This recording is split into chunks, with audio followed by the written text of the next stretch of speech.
রামনাবাদ নদীর ভয়াবহ ভাঙনের কবলে পড়েছে পটুয়াখালী গলাচিপা আঞ্চলিক মহাসড়কটি। আমখোলা লঞ্চঘাট সংলগ্ন এলাকায় সড়কের পাশে নির্মিত গাইড ওয়ালের একটি অংশ জোয়ারের পানির স্রোতে ধসে গেছে। ওয়ালের নিচে মাটি সরে গিয়ে পাকা সড়কে সৃষ্টি হয়েছে গভীর ফাটল। ভাঙন রোধ করা না হলে যে কোনো মুহূর্তে নদী গর্ভে বিলীন হয়ে জেলার সঙ্গে সড়ক যোগাযোগ বিচ্ছিন্ন হওয়ার শঙ্কায় এলাকাবাসী। পটুয়াখালী থেকে মুফতি সালাউদ্দিনের তথ্যচিত্রে আরও জানাচ্ছেন লামিয়া তানজিল মাহমুদ। AKS অর্জন করলো গিনেস ওয়ার্ল্ড রেকর্ডস। AKS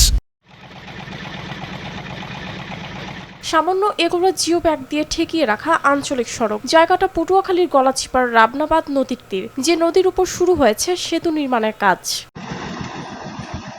দুর্ভোগকে সঙ্গী করে এ সড়কে নিয়মিত চলাচল করছে ছোট বড় যানবাহন ও স্থানীয়রা। তবে যেভাবে ভাঙন শুরু হয়েছে এতে অচিরেই হয়তো গুরুত্বপূর্ণ এ সড়কটি বিলীন হয়ে যাবে রামনাবাদ নদীতে। না যদি ঠেকাইতে পারি তো আমাকে দিকে তো দুর্ভোগের শেষ নাই।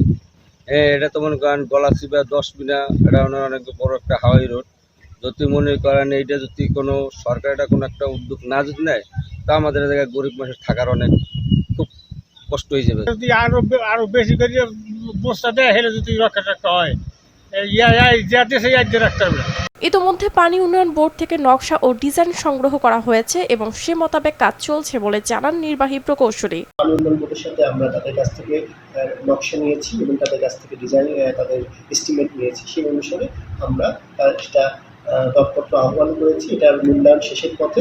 এই বর্ষার শুরু হওয়ার পূর্বে জুন মাসের মধ্যে আমরা সেই জায়গাটা প্রোটেকশনের আওতায় নিয়ে আসব। নদী ভাঙন রোধে কার্যকর ব্যবস্থা সহ সড়কের উন্নয়ন দেখার প্রত্যাশা পটুয়াখালীবাসীর। লামিয়া তানজিল মাহমুদ, RTV।